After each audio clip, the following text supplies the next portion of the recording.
Some of us may have put on a few pounds during the pandemic, and some of us are getting jiggly with it. Today on Trial by Fire Baking, we're making a Japanese cotton jiggly cake. Today we're in totally uncharted territory with this Japanese cotton jiggly cake. It's sort of a cross between a sponge cake and a cheesecake, and I've never made a cheesecake before, so here goes nothing. We'll start with an 8-inch springform pan, and I've just wrapped the bottom in 2 layers of foil.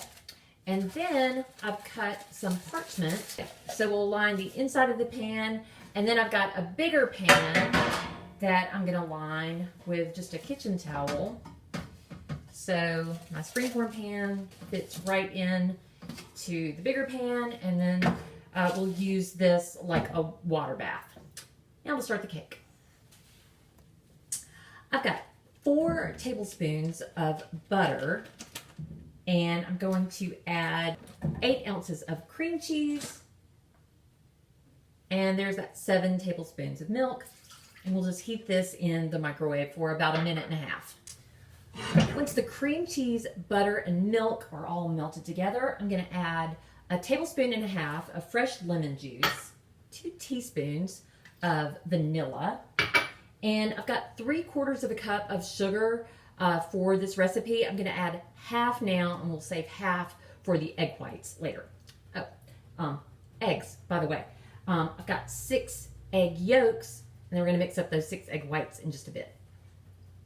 Next up, I'm going to sift in 3/4 cup of cake flour, along with 2.5 tablespoons of cornstarch, and just a little salt. That's about 1/4 teaspoon of salt. And we'll sift that over those egg yolks and sugar and cream cheese, and we'll stir this together until we don't see any lumps. Now for the egg whites. We've got that smooth, lump-free batter that we just set aside.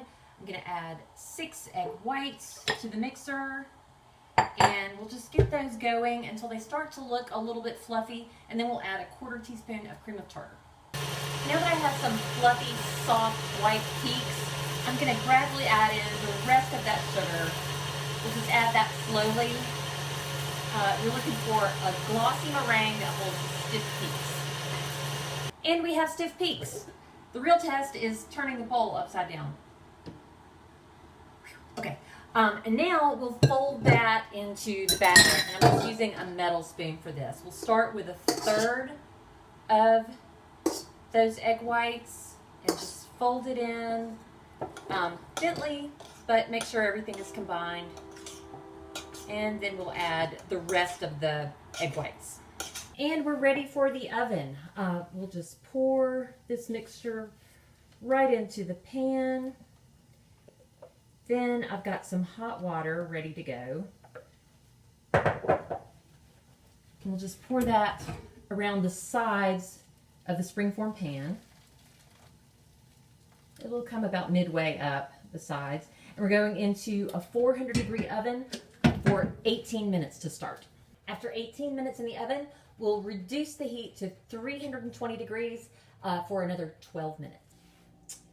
After 12 minutes, we will turn the oven off and crack the oven door and leave the cake inside for 30 minutes.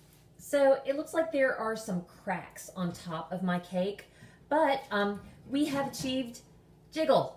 Let's see if I can pull this paper off for you. I will definitely reduce the temperature of my oven next time I try this, but it's worth another shot, y'all. Look at that. Not bad. A little tricky, but definitely worth the effort. Thanks for getting jiggly with me. This has been another Trial by Fire. I'll see you next time.